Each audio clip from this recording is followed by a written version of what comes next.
నిజామాబాద్ జిల్లాలో పసుపు బోర్డు ఏర్పాటును స్వాగతిస్తున్నామని కానీ ఈ విషయంలో కేంద్ర ప్రభుత్వం వ్యవహరించిన తీరును వ్యతిరేకిస్తున్నట్లు బీఆర్ఎస్ ఎమ్మెల్సీ కవిత తెలిపారు. హైదరాబాద్ లో నిర్వహించిన సమావేశంలో ఆమె మాట్లాడారు. పసుపు బోర్డు ఏర్పాటుపై మంత్రి స్థానిక ప్రజాప్రతినిధులకు ఎందుకు సమాచారం ఇవ్వలేదని, రాజకీయం కోసమే ప్రకటించారని ఆరోపించారు. ఎంపీ అరవింద్ పై కవిత సంచలన వ్యాఖ్యలు చేశారు.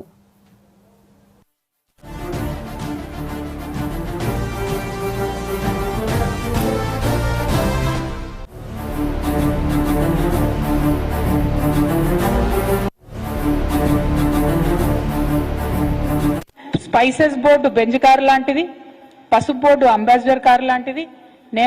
ఆనాడు అంబాసిడర్ కార్ కోసం బాండ్ పేపర్ రాసిచ్చిన, కానీ మోడీ గారు నాకు బెంజ్ కార్ ఇచ్చిండు ఆయన. కాబట్టి నిజామాబాద్ జిల్లా ప్రజలందరూ కూడా ఆనందంతో ఉత్సవాలు చేసుకోవాలని ఆనాడు చెప్పారు. మరి అలా పసుపు బోర్డు ఎందుకు ఇచ్చినట్టు? ఒకవేళ ఆల్రెడీ బెంజ్ కార్ ఉంటే మళ్ళీ అంబాసిడర్ కార్ ఎందుకు ఇచ్చినట్టు? అంటే ఈ వైరుధ్యం ఏంది? మీరు మాట్లాడే మాటలలో అన్ని వీడియో రికార్డ్స్ ఉన్నాయి. ఇవాళ రేపు నేను మాట్లాడలే మీరు తొండి అంటున్నారని కూడా లేదు. ఆయన ట్విట్టర్లోనే, ఆయన ఫేస్బుక్లోనే మొత్తం అన్ని వీడియోస్ కూడా ఉన్నాయి.